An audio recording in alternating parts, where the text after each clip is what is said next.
E-Shram is as on date, there are no benefits. E-Shram is only about maintaining some database. But Tirupati Labour Minister Conference has clearly stated that that will emerge as a single window of delivery of social security for the workers. Which means what? Construction labor social security, if you pay more, you get more benefits. If you don't pay out of your pocket, then you don't get it. The government was saying that we are reaching out to the unorganized section of workers. These laws are very good for unorganized sector workers. Very good. If the unorganized sector workers pay out of your pocket, a street vendor, an unorganized worker, you have to pay out of your pocket and buy a insurance policy. Should it be done from the government?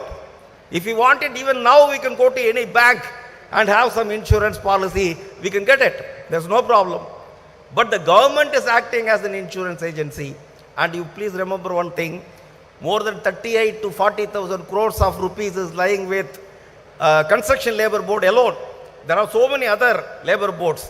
Once all these boards are dismantled, what will happen to the fund? The government is silent about it. The government is silent about it, and they are not saying what they are not going to do about it. Rather, we can only infer that all these funds are being given to the fund managers, which are nothing but the private, corporate, Indian and foreign companies who will be managing this fund on behalf of workers. So what they are going to do? They throw this money into the speculative market, and in that process we don't know whether we'll really have that money. So it's a big question mark. So social security has become a mockery. And you look at trade union rights. Earlier it was said that we have a right, employer was arrested anywhere in the country, all you can say. But at least there was a provision. If any violation, there was a provision up to the extent of filing cases, jailing them and arresting them.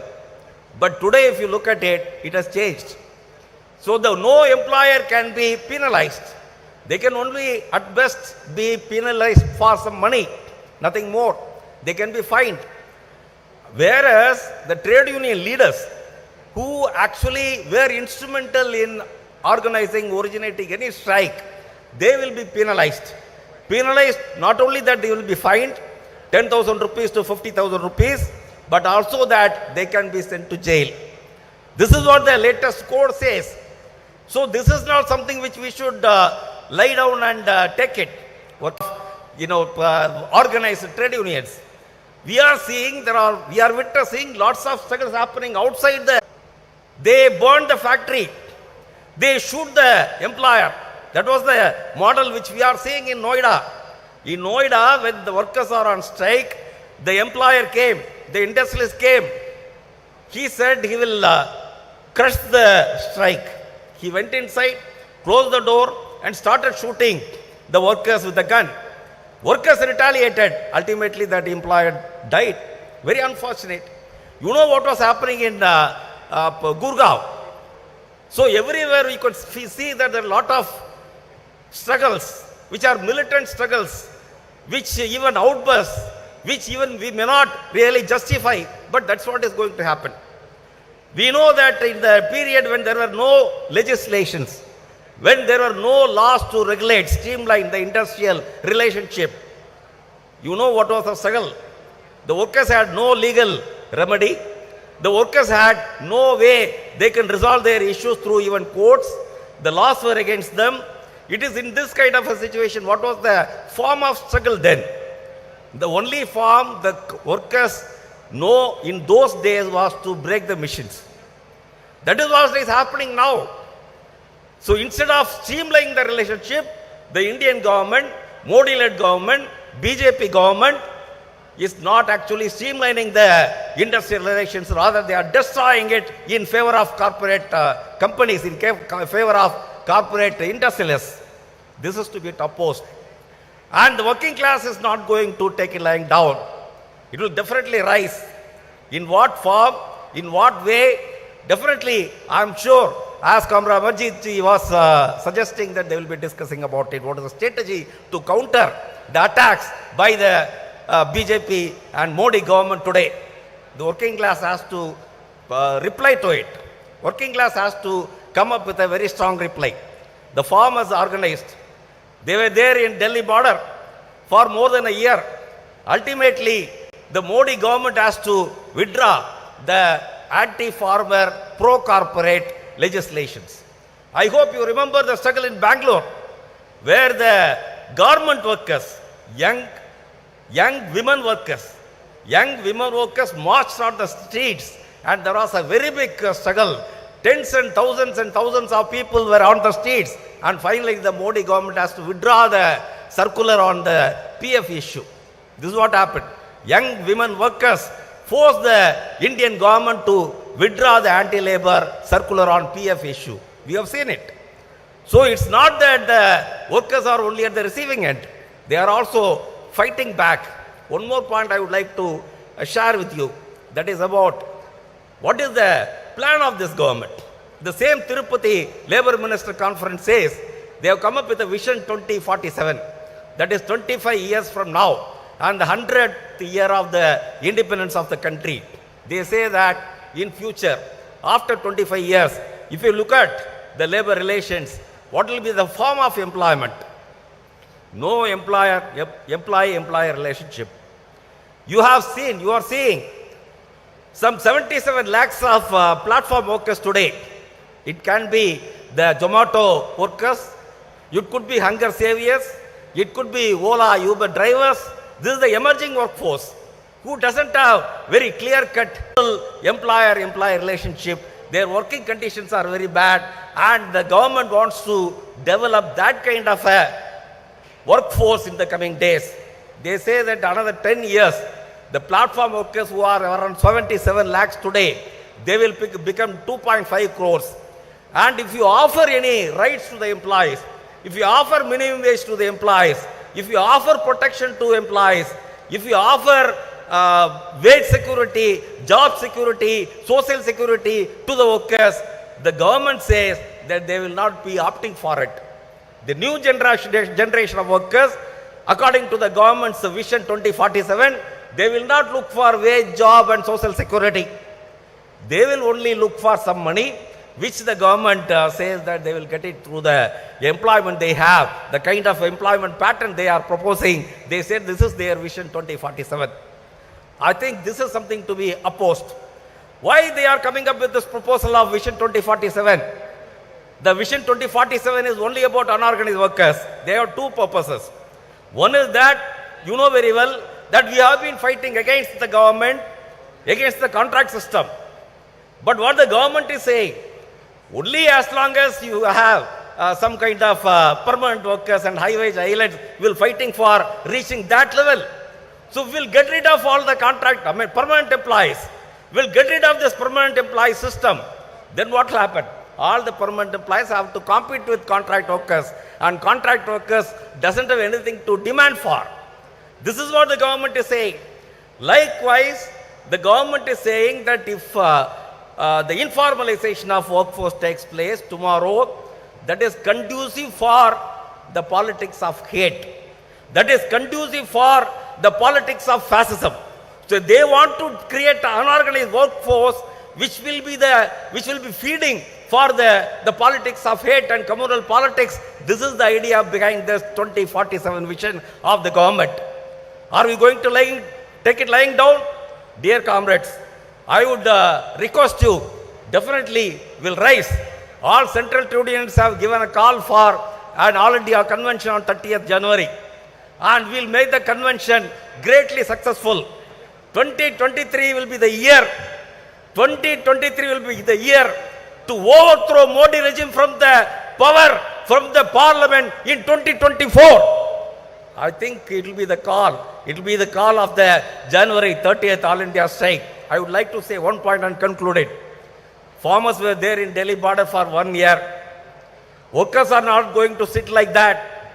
But workers will go to Delhi one day. Workers will go to Delhi one day. They will not only garrow the parliament, they will seize the parliament, capture the parliament. That will be the struggle of the working class. I appeal to the working class of the country to rise and capture the parliament, capture the political power. The working class is there for rule. let's all march ahead. Inqulab Jindabad. My revolutionary greetings on behalf of AICCTU. Thanks. Now I am calling TUCC के अध्यक्ष comrade के Indu Prakash Menon.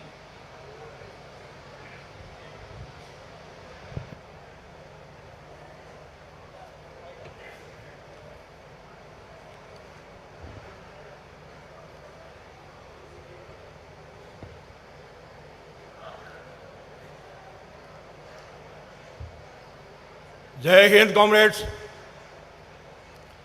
Respected Comrade Presidium, distinguished guests, comrade delegates, and friends. At the very outset, who imbibed with the ideology of Netaji Subhash Chandra Bose, who pronounced the aspiration slogan, "All power to Indian people." We extend our sincere and revolutionary greetings to AITUC 42nd Historical National Conference scheduled from 16th December to 20th December at this stadium. Comrade, we all know that AITUC is one of the oldest trade union. We also know that up to 1945, all people, including congressmen, socialists, communists, worked in the AITUC, which was the central trade union organization of workers in India. Subsequently, the trade union movement got split in various political ideology. On this occasion, I would like to say that AITUC have always extended the support to TUCC, for which we are very much thankful to you. TUCC is also having an emotional attachment with the AITUC because Netaji Subhash Chandra Bose, who was the then president of AITUC. Comrades, India has of these pioneers and leaders inspire the aspiring young leaders of today in molding themselves on their pattern.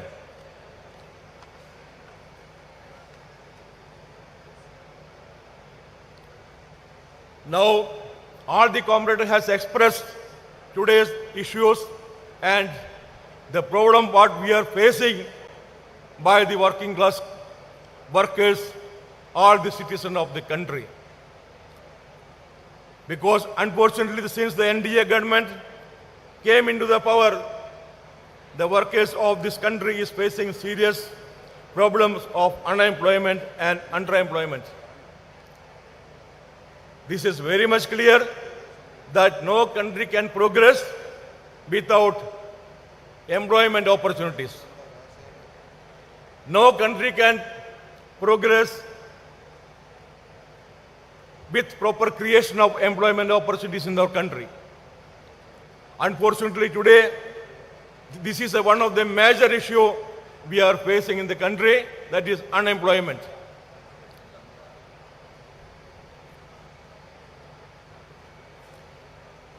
The widespread contract labor system and outsourcing work in most of the workplace has created an alarming situation. Majority of contract laborers are mostly deprived of almost all statutory benefits. Their employment is always under threat by the respective contractor and the principal employer. TUCC is the opinion that more grassroots level joint action are required to make aware about the seriousness about the attack on working class. Further, the new labor code imposes more derogatory working conditions of the workers and curtail labor rights and benefits. Government of India is sabotaging all important labor laws in favor of employers and investors. tradition of tripartite meeting and discussion before making any labor law amendment does not exist now. Unorganized sectors, workers have been kept outside the purview of most of the labor law and do not have any protection in respect of working hours, minimum wages, social security and job security, etc. Despite of contributing around 65% of the country's GDP. Another one important factor I would like to bring to your notice that the government of India decided to corporatize the Department of Defense Production, which have been manufacturing arms and ammunition for the Indian Armed Force for more than 2 centuries. This is one of the major threats of the nation, security threat of the nation. It is decided to split all the ordnance factories in the country into 7 corporations. Further, the Union government has passed a special ordinance, that is Essential Defense Ordinance 2021, banning strike, protest, agitation, etc. in the defense production sector. Today, maybe in defense production sector, but government will definitely adopt these policies to ban of labor, strike, agitation in all other sectors also. Therefore, today, all the comrades have discussed, this time has come for the united struggle for the working class of the country, for which we have to concentrate. Until and unless this present government at the center is not changed, there is no chance at all. So what is our responsibility today? That we have to think it over. We must take a pledge in this conference. That is, in the coming Lok Sabha election, we must bring down this anti-working class government.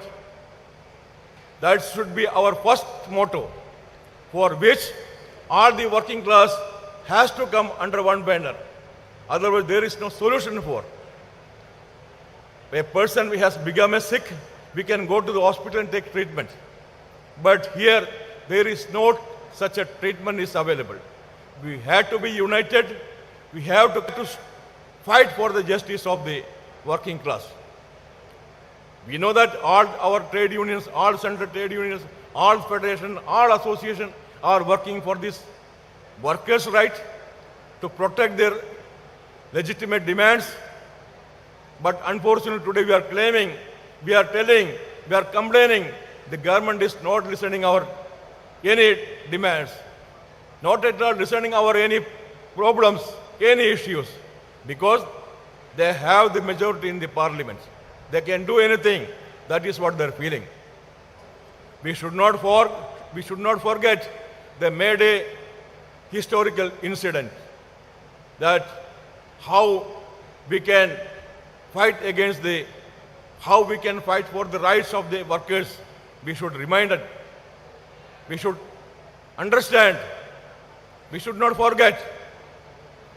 Like that today, we have to be, today because we are facing for our fundamental rights are denied. Our fundamental rights are denied now. Our constitutional rights are denied. As per the provision contained in the Constitution, expression of speech, expression of freedom of expression, all these fundamental rights are denied now. So this is very serious thing for which we have to be thinking it over. Today, that is what I must say that, and I appeal all of you. Today we have to take a pledge in this conference, in this historical conference.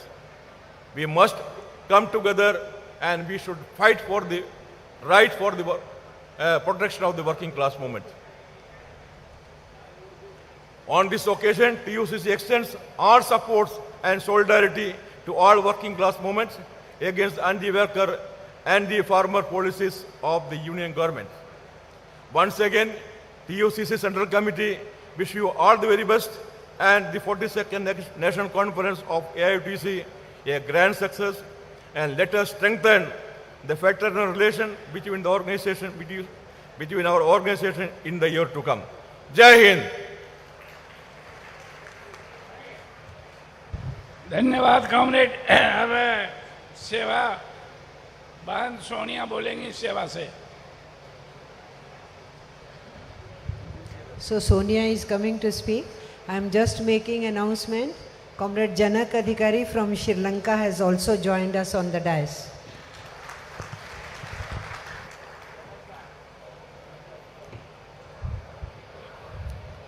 Chair of this inaugural session, our respected trade union leader, Comrade Ramendra Kumar, our respected Bahan, Comrade Amarjit, all dignified and veteran trade union leaders of the country, leaders of the party, and fellow workers in the trade union movement of the country. Greetings from SEVA, self-employed central trade union representing only women workers in the informal sector. I am happy to be here representing SEVA in this 42nd session of AITUC, and we extend our wholehearted greetings, congratulations, and solidarity to the entire perspective, ideology, and also the struggles that AITUC is leading in this country. I think my fellow trade union leaders have spoken a lot. I don't have to repeat the things that have already been spoken, and it is almost, I think, time is also getting over. Maybe a few things that I would like to say in terms of being a woman, representing a women's union, and also a national union representing informal sector workers. Many of the leaders have mentioned about the informality, the situations of informality and the informal sector workers in the country, the unorganized sector in the country. Yes, we represent workers' organizations in a country, but 93% or more than 93% of the working force in this country are from the unorganized sector. And all of them represent the most poorest, marginalized sections of the country, of the sections, of the identity, of the economy, and also of the most marginalized positions in the country. And I respect our beloved veteran trade union leader, Comrade Tamban, was saying, it's time for us to, I think I would add, retrospect and introspect, know where are we going or how are we going forward in this historic juncture where AITUC has finished its or completed its 100th year and going forward. I represent a union where we have completed our 50th year, and our veteran leader, who was the founder of the organization, who passed away last month, one of her main things that she was been discussing with us all these years, what is the vision of SEVA for the next 50 years? I think, comrades, it's time for us to think about what is our vision for next 50 years. Lot of challenges, lot of marginalizations. The workers have been thrown out from the entire social security and the rights that workers have been enjoying in this country. Why should we repeatedly talk about informality when we thought that formalization and organizing an organized sector is the right of a trade union movement and a worker themselves? Why we have to talk about more and more conditions of informality? Why we are talking about a different kind of informality that we have been speaking? The comrade just talked before me has spoken about new forms of work. We represent workers who have no employers. We live in we are seeing a world without employers or invisible employers. No longer employer-employee relationship exists. We cannot raise our voice in the context of employer. The state, who is supposed to be our employer, is not taking any interest in the struggles of the informal sector in this country. The state is not talking about the women who have been marginalized outside the workforce, no, to a very large extent, the most marginal people in this country. Are we talking about women? Women in the workforce. We need the services of women. We need women in the manufacturing. We need women in the production. When the global changes, the capitalist systems have been holding our labor structures and our economic structures, from the late 80s, we have been thinking about what is going to happen. What is going to happen to our centralized structures? Now we are living in decentralized work structures. The central industrial structures have been completely decentralized in terms of globalization and the new forms of capitalist forces that have been coming. That means the workspace is getting on shifted to know where the cheap labor is available. And who is the cheap labor in this country? Who are available as cheap laborers in the country? That was one of the first attractions that the Prime Minister Narendra Modi has given when he has taken over power. That come, our world is open. The cheap laborers in the country is open for you. Who are these people? The poorest, the marginalized, the women, the Adivasis, the Dalits. They can work even for 10 rupees a day. Nobody is there to question. They can work even without salary. The increasing number of child labor in this country. Millions of children in our country, they are working from their home without education. Are we talking about them? These are the cheap laborers in the country. The world of work is open, and the borders are open. You could come and take or exploit the workforce, the productivity, the efficiency, the skills of the Indian workforce. That is what we are talking about. That is why when the lockdown was announced the next day, lakhs of migrants were left out in the streets of the country without no employer taking care of them, without no government taking care of them. They were desperate to go back to their country without land, without houses, without food, no security for the children and women who were living with them. What had happened after that? 2 years passed. Was there or is there any discussions on the migrant workers going on in this country? The existing interstate migrant worker law is also gone in terms of 4 labor codes. And nobody bothered about this.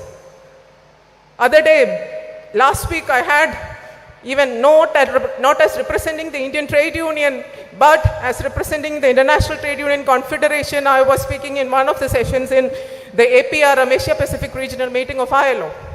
After that, the leading employer organization in the country approached me and said, "What do you want, madam? You tell me. What do you want for domestic workers? What do you want for home-based workers? Let us negotiate. The only condition is, you should not strike. You should not raise your voice in public against us. But we are willing to negotiate with you." Who wants, without negotiation, without collective bargaining, the rights? The hard-earned rights of all workers have been the result of very strong collective bargaining process. Instead of collective bargaining, we have, sorry to say, the International Labour Organization, including other international agencies, talk about social dialogue. We don't want collective bargaining, but we want social dialogue. With whom? With the powerful. Only the powerful are in the social dialogue. The people who are economically, the people who are regionally strong are only part of the social dialogue. Others all are exempted from social dialogue. That is happening. That is the entire form of reforms that we have been talking about in this country. We won't talk about migrants. We won't talk about social security. The entire GST regime has taken away the entire social security measures available for different sectors of workers. Are we aware of that? The cess is no more active in this country and the workers are left out. The other day we were meeting the Labour Secretary of the country and we were asking her what happens to the BD workers in this country where the cess on BD workers have been taken out as part of the GST reform. They can join in any of the schemes as part of our comrade trade e-shram. That is the answer that the government is giving us. Is it right? We know the different welfare boards of the country, how it have been formed to structure, to develop the rights of the informal workers of the country. We talk about just transition. We talk about climate change. We talk about green jobs. We talk about financial literacy. These are technological literacy. These are the new terms of the workforce that we are discussing about. But who can access all this? No. Can we access our commons? Can we have access to oceans? Can we have access to forests? Can we have access to public space? Can we have access to other person's home as a workplace? What are the establishments? How many workers are included in the establishment? What is this as defined crony capitalism is giving us? You push us away, you go to the margins, you live there, we will take over your land, your resources, your water, your houses, wherever you are, give us. You can live in some of the pieces of welfareism that we are giving. You are our beneficiaries. Workers in this country are not beneficiaries. This country exists because of the long, hard work of the workers in this country. The production, the efficiency, the skills of the workers of the country have to be measured. Have our financial system able to measure it? The financial system's most efficient or most easy way now is to direct all the workers to microfinancing. What had happened? Nobody wants even NREGA. Nobody wants to take over the jobs that